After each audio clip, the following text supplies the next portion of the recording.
course, it was the people that had more than once a week had better outcomes. Again, we're same thing. And then I really like this study. I don't know why there's an owl there, but he's cute. Maintenance care. Another thing that we get hammered about is, why do people have to keep coming back? Well, there was a big study done in Norway where they did this maintenance care program, and what they did is they got people with low back pain and they asked people to only come in. There was a group where they asked only come in when you are having a pain episode. And then they took a group of people where they put them on a scheduled maintenance care where they came in regardless of whether they had symptoms or not. Guess which group did better? The group that had the scheduled maintenance care. They had less days of pain and a much better long-term outcome when they came in regularly and not just because they had symptoms. That is really good stuff for us. You have to own it. Own it. Okay? It is documented evidence. Maintenance care matters, it works, and it's better for your people. There is documented care. So the evidence supports it. See your people at least 2 to 3 times a week. Have them on a scheduled maintenance program. They're going to do better. I know that this is like, of course, duh. I know that. This is what I think when I read it, because you live in that philosophy, but understand that there is evidence to support it, okay? And own it and be certain about that. So now I know it's a lot of information. There's a bit more information to come. Cool research. I think all of this is cool research, but I'm going to tell you about 3 really key studies that support what we do, that have come out of NZCC. Yes, I know I'm biased, but we do the best research.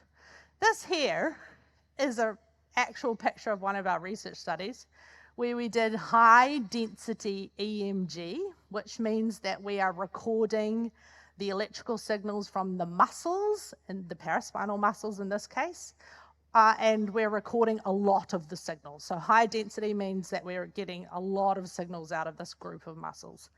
And this was a research that we were doing to see how the paraspinal muscles respond to chiropractic care. We're still in the publication process for this, but how cool that we get to do this stuff. And he's got motion capture things on him.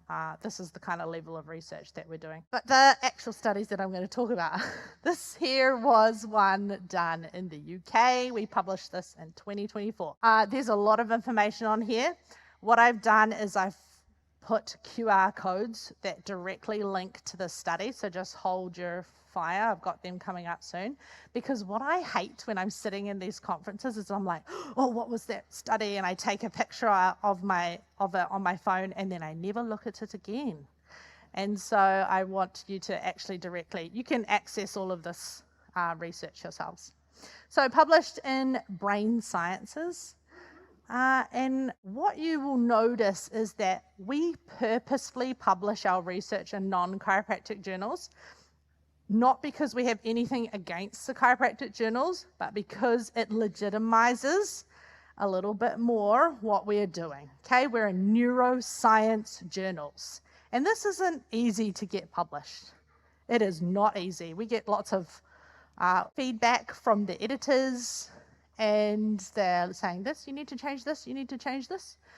But we're actually getting to the point now where we can actually use the word subluxation in these things. Yeah, because we have done the work. These are neuroscience journals. Some of them are big journals, high impact factor journals, and we are saying subluxation, and they no longer question it. Okay, it's really, really important that that is happening. Anyway, back to the study. So 4 weeks of chiropractic care versus a control. So it's a randomized controlled trial. We used the population of low back pain, but that's okay.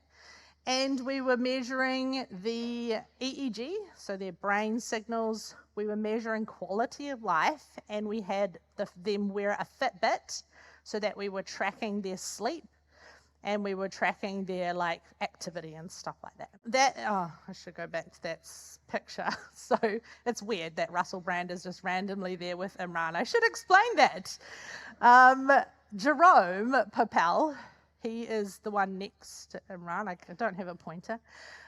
He is the chiropractor that did the care in the study. He's a really, really good chiropractor in the UK, and he's friends with lots of famous people, one of which was Russell Brand. And so he actually interviewed Heidi and like came and saw some of the study stuff happening, which is kind of cool.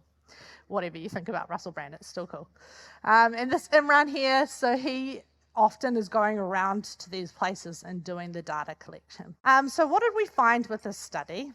So compared to the control group, the chiropractic group had significantly increased brain activity in the default mode network, significantly increased functional connectivity, so their brain regions talking to each other, increased quality of life, and it's called a meaningful clinical difference.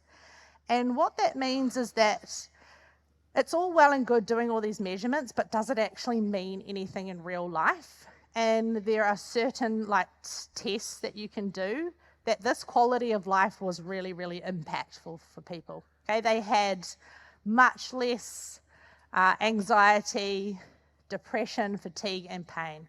This is the first clinical trial that we have that showed mood changes, that showed people that were getting adjusted had less anxiety and less depression. The first clinical trial to do that. That's cool. The other thing that we had was better sleep. Okay, so they had increased light sleep duration. So this is all in the chiropractic group. The control group had nothing was happening. Sleep, pain, brain activity, and mood, all changing in one study, 4 weeks of care. Really awesome stuff. There it is if you want to, I hope it works. There's the reference too if you need it, but you can directly access the study, it's full text. We also purposely publish in open access journals, which means that you guys can all get it without it being behind a paywall.